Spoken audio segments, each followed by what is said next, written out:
You were not yet 30 when you got the part of Guildenstern. How did you hear about the movie, and how did you get the part? Now, this is a story which I asked my wife last night whether I should tell it or not, and she said no. And so I'm telling you, I'll tell you the story, and then you can cut it out or you can keep it in, depending. It's kind of. I think my agent just sent me the script. Said, "Listen, they're making Rosencrantz and Guildenstern." I think I was actually when I got the script. I think I was in Dubrovnik, about to make an atrocious fairy tale, a bad kind of groovy fairy tale. Sort of one of those jobs that you deny that you've ever done after the fact. And it fell apart. And I had this script, and when I came back, I went to meet with Tom. And I'd heard that Gary was going to be involved in it, but I didn't know that he was going to be at the meeting. And I turned up at the meeting at Tom's place in London there, and Gary opened the door. And we hadn't seen each other really much since I worked with him with Mike Leigh on Meantime. I didn't see him.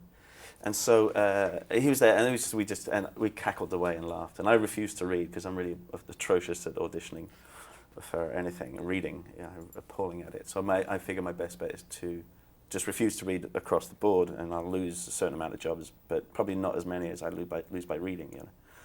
So I wouldn't read for him, and I don't think Gary had succumbed to that either. So Tom was sitting there with two guys that wouldn't read, but that he felt were kind of, I suppose, suitable. Then come to the end of the meeting, and Tom said, "Can I give you a ride?" I said, "Yeah, well, I'm going to the station I think it was to Charing Cross Station in London." So he gave me a ride. And on the way, he had to go to the National Theatre, and on the way to the station, he said, "Listen, I have to tell you, I think you'd be really good for this." And I was like, "Oh, fantastic." He said, "But unfortunately, I'm going to the theatre to see Danny Day-Lewis, to see an actor, and powers that be really would like him to do the film, because he was a bit of a star, Danny, even at that time." And I was like, "Oh, damn it." So okay, fine. So, it was great meeting you. And so I get on the train and go home. And that night he went to see Hamlet. He went to see Danny doing Hamlet at the National. And Danny, I think, had a nervous breakdown on stage that evening. Saw the ghost of his own father during that specific scene at the beginning, and had to quit the play and get himself straight. And because of that, I got the job. So I really do owe Danny, especially even the ghost of his father, quite a lot. Did Stoppard intimidate you? No. I mean, the thought of him intimidated me prior to the meeting, and then of course, he gets rid of all that as soon as you actually see him, or in conversation with him. But no, the thought of him did, absolutely, because it's a play that I hadn't read it for years, but it's a play that has always kind of became a myth in the fringe world, right, as much as in the sort of the traditional sort of more, I don't know, posh theatre of with the stuff that I was doing, the kind of off Broadway stuff. It was kind of it was the grand master, and Tom is really, but he's he lets the air out of that bubble pretty quick. He doesn't intimidate you. And you knew Gary, obviously. So you'd worked with Gary before? Yeah, we did an improvised film with Mike Leigh, one of Mike's films. It was great. I think it was the second job that I'd ever done. Yeah. So now you have the part, and now you're in Yugoslavia and ready to start rehearsals. How did you prepare for it? Well, we rehearsed in London for I'm not sure, over in Chelsea, and I'm not sure for how long. And I think at that fairly quickly within the rehearsal period, Tom saw that it was pointless with us and abandoned rehearsals and said, "See you in Yugoslavia," really. Because we just, the idea of the idea of blocking a film in the church hall or whatever is kind of just doesn't work. You need to be where you need to be, and so after that we really it was a question of learning the lines and talking to Tom about them, about the rhythms and how he wanted them played and so on. And then myself and Gary would just do them over and over and over and over again. We would do them in the hotel bar, And sadly, for us, because each time we'd shot a scene, we would miss it when it was gone. So we would do the scenes that we'd already done over and over and over again as well, because they're such fun to do. So that was really, our rehearsal would be more in that vein. I think Tom pretty much figured out how to get the performances as he was going along. Why do you suppose that people keep mixing Rosencrantz and Guildenstern up? But I don't think that they did. I think that's something that he did. I mean, you mean now, even now? No, actually in the movie. In the play. It's a device. It's two complicated names, I presume, or whatever, and you never know which one is which. And they're all so busy with their own lives and their own sort of grandeur that they never really. Even Hamlet does. But it's a device that Tom came up with, I presume, for the play, which is now, quite often when you see Hamlet, it's built into, the play. That they even mix themselves up. They do it because there's I think it's just assumed that was in Shakespeare's. But in fact it wasn't, it never was. There was no confusion whatsoever. It's a confusion that he made up for his own devices, I suppose, Tom. But now it's actually, kind of, it's infiltrated. And you very often see that. It's very funny. Just before Rosencrantz and Guildenstern are put to death, Guildenstern muses to himself. There must have been a moment at the beginning where we could have said no, but somehow we missed it. Yeah. Did you ever perceive that there was such a moment? No, but I think, I suppose there has to be, but because it's like butterfly effect. If you flick it one way, it's going to get, it must have been a moment where you can change the course, but they missed it. And it's that kind of, it's him thinking just at that end, it's almost like detective working way back. Now, wait a minute, if we've done this and we did now where is it? Where is it? And it's too late, It might be now. But, and so, I can't think of one. Because when they're on horseback and they're confronted by the players, he can't stop Rosencrantz from getting turned on by it or interested by it. He can't pull him back, so he's drawn into it there. My character is anyway, and then things just roll. There's nothing you can actually do to stop the events of present, which becomes history, and future and all that. Who are they to each other? God.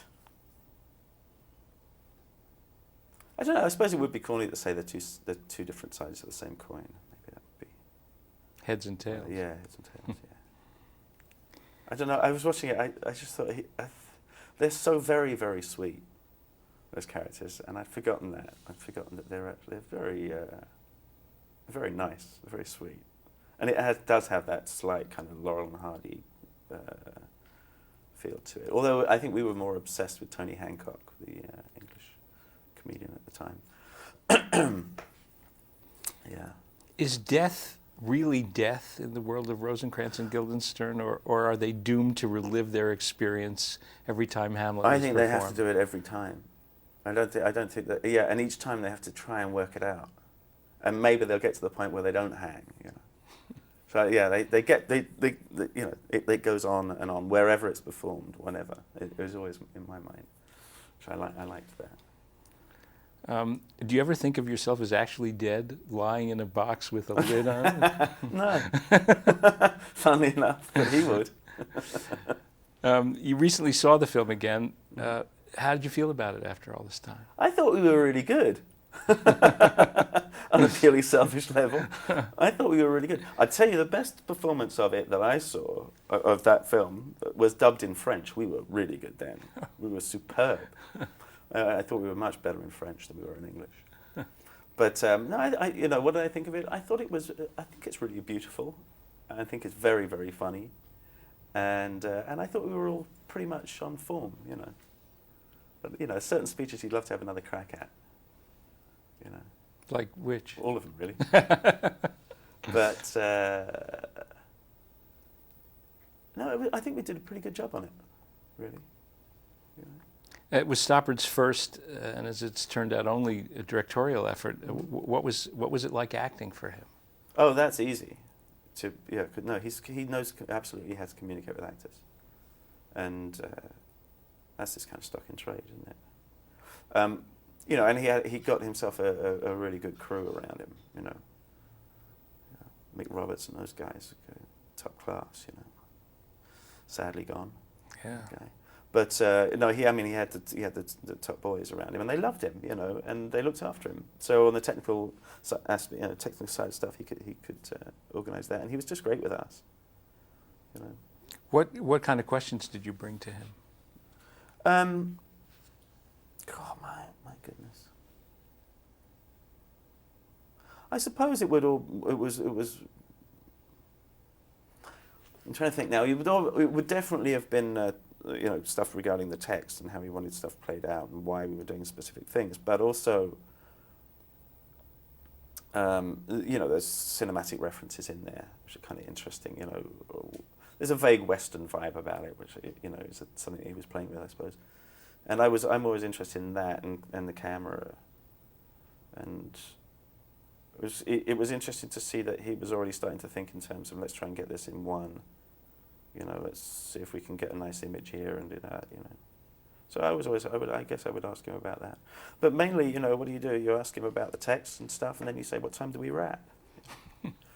See you in the bar. Tom said he has very fond memories of making this film. He thought it went extremely well, with the possible exception of the occasional thrown telephone. Oh shit! Well, that was funny because he's passing the buck on that one to me. He probably is, then, isn't he? I think Gary had some kind of fit, as everyone has a right to have, actually. And he picked up a phone. I think in his dressing room. I was there. He picked up a phone and threw it at the window. And the phone broke, but the window remained perfectly intact. And it was almost as though the props guys had built it, and he was even in his tantrum, he didn't quite succeed. Very in character, really. But no, there wasn't. I don't think there was much of any of that, really, that I'm aware of. Maybe backstage. Huh? In 1999, you directed your first movie, The War Zone. What was that experience like for you? No, that's the best job It's the best job in the world, directing. I love it. It was great all around. Nothing that I would go back and change about it. It felt to me like I had 25 years of training to get to that point. Really. So you'll direct again? Yeah. Hopefully next year I'm going to be doing something. What? It's when's this coming out? It's probably not good to talk about it, but it's kind of the other side of, whereas the first film was about abuse of children, this one is about those who try and prevent the abuse of children. So it's the other side, but it's an American film. It's about an American man who worked as a childcare worker in Manhattan on the night shift, trying to take kids out of dangerous situations. So. There's a rumor that despite your considerable success, you still on occasion tend bar. Is that true? I was busted. I did it, when was the last time I did that? A few years ago I was in Manhattan and I was working there, and I went and served behind the bar. And some photographer caught me, and that's how the rumor got out. Otherwise, I could deny it, but I can't deny it. You've managed to move freely between the independent and studio worlds.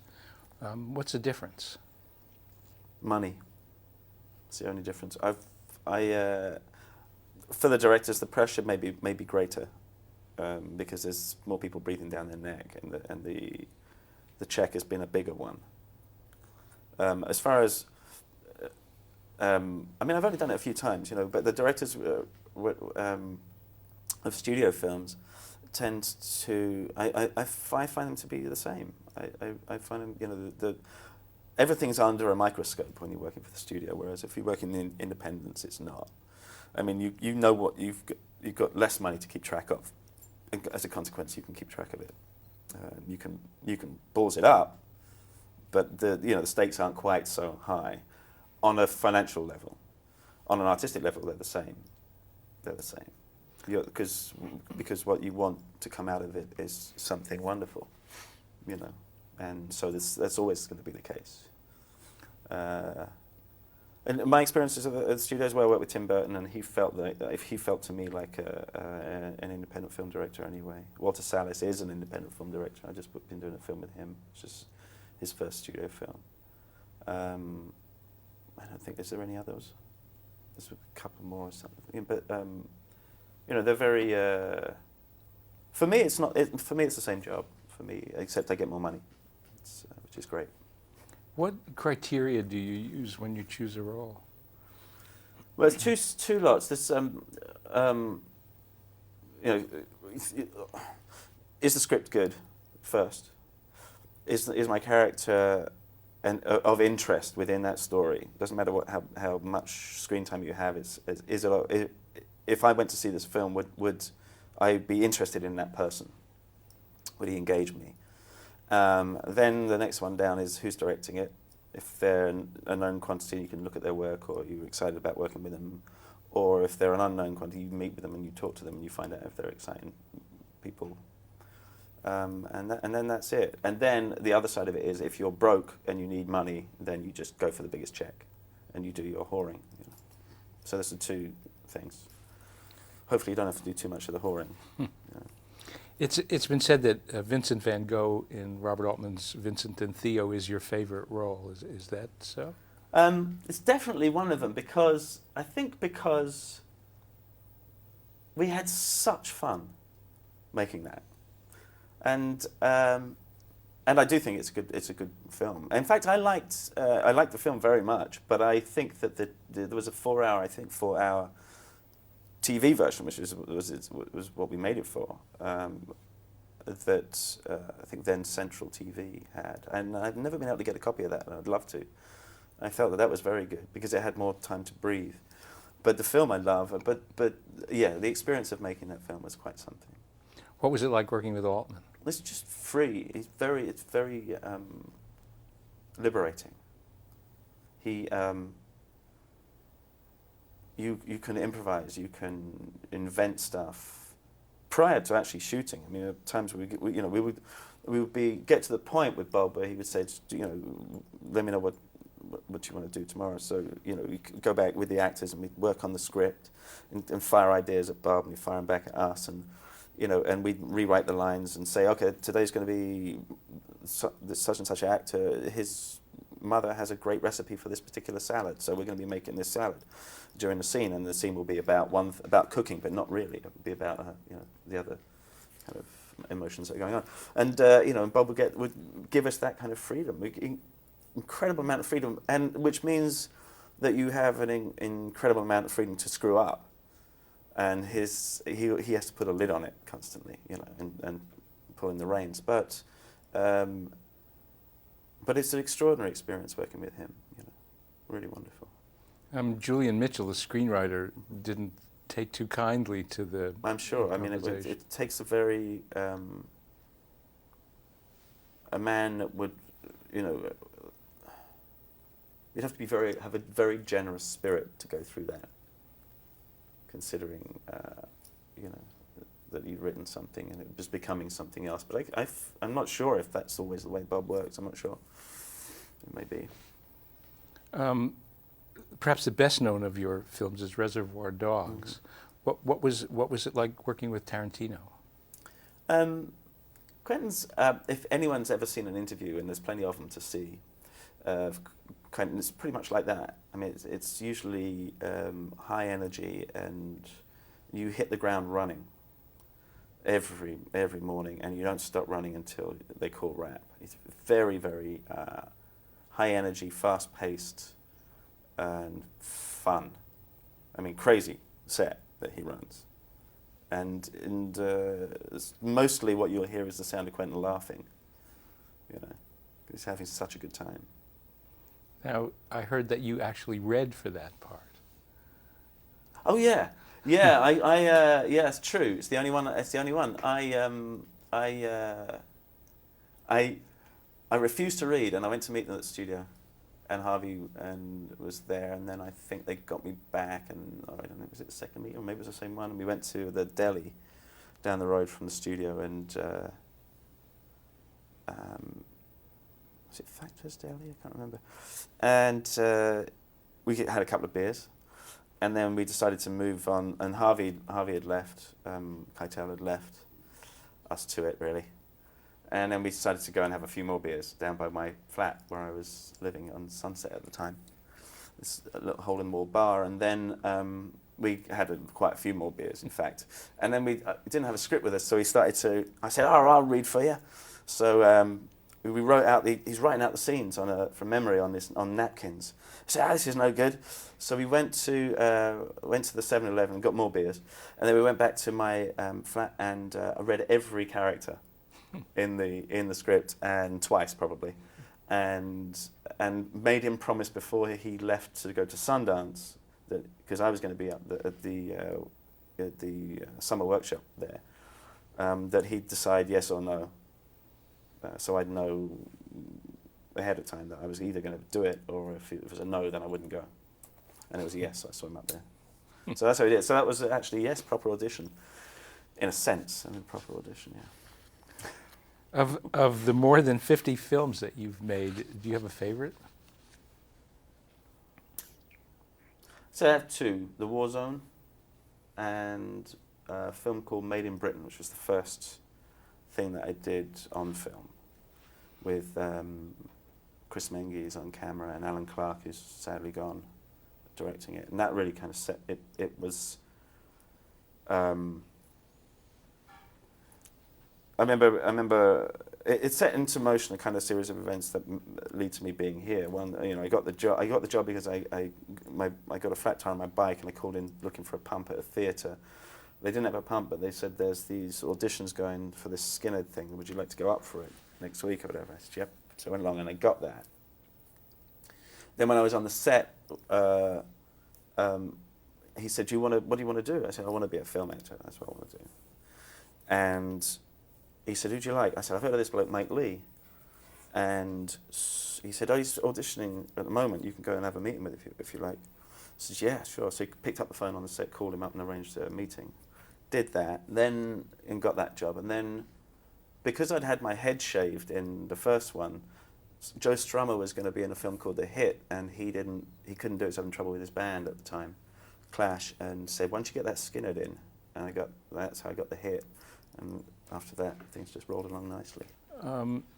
You certainly play your share of villains. Mm-hmm. How could such a sweet and easygoing guy like yourself? Well, I was bullied. I was bullied at school. But I spent most of my education, which there wasn't much, running away. And you get to a point when you're being bullied. You get to a point where you can spot it. You can also smell it before it comes into the room, and you have to learn to read people's faces. You have to learn to judge the atmosphere and judge what's coming. Apart from the ones that come from behind you. And so as a consequence, you kind of you get quite and if you end up being an actor on top of it, you get to. If you're halfway, decent at the job, you can probably perform it fairly well because you have first-hand experience of it. So I would, and then the villainy aspect of it is just an extension of the bully, really. And then there's just the sort of things that you like about old movies that make you want to do a scene like this or do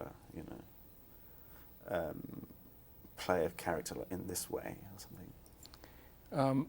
You weren't exactly born into a life of privilege. No.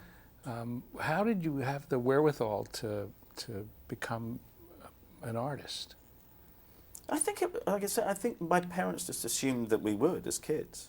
My dad was working class and my mum was middle class, and she was kind of not disowned, but ish for marrying beneath harass station. So we didn't have any money really to speak of, and it was just assumed. It was assumed that it was not frowned upon. It wasn't be a doctor, make money.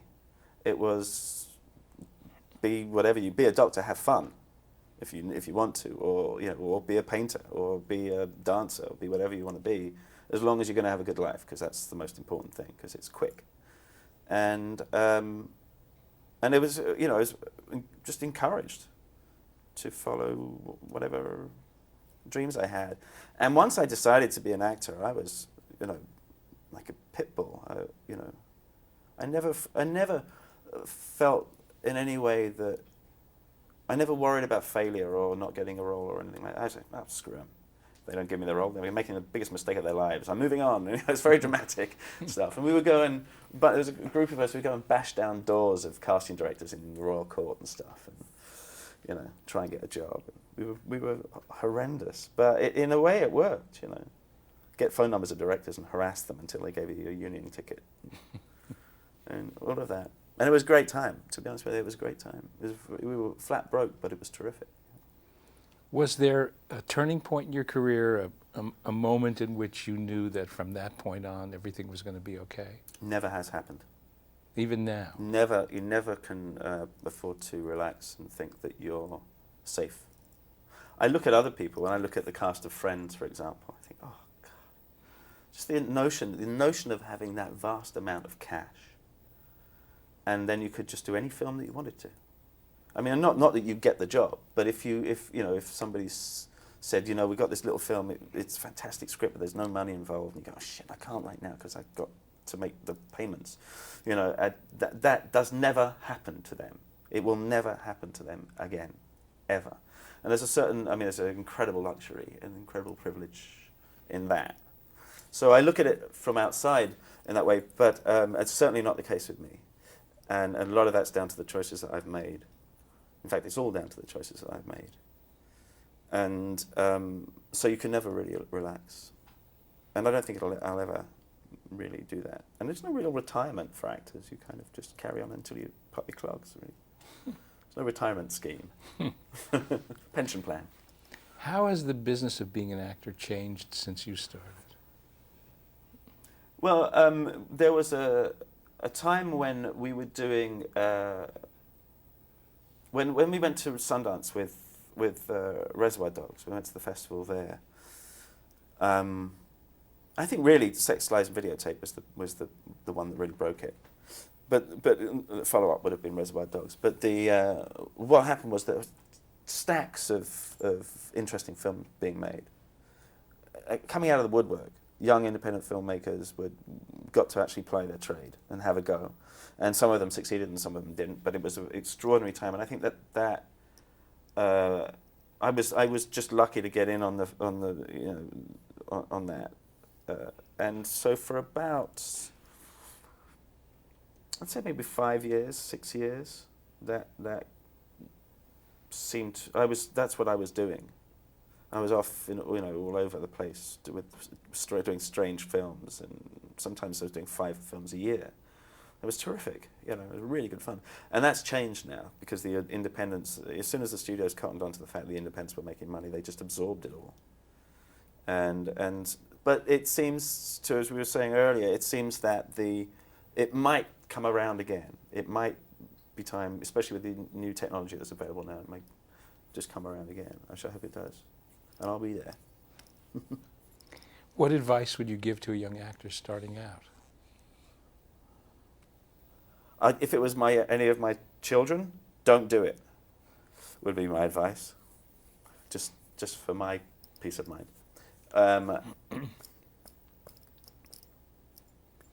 It's difficult because on the one hand, I didn't go to drama school. I just got in there and started doing it. And whereas I would certainly recommend to certain kinds of people that they should go to drama school. I think it's important for some people. Some people definitely shouldn't, because they'll ruin it for themselves, and should just try and jump in there and break down some doors. Don't take no for an answer. This is pretty much it. And don't get sad when you don't get it. Don't, or allow yourself 5 minutes licking your wounds and stuff, and then move on.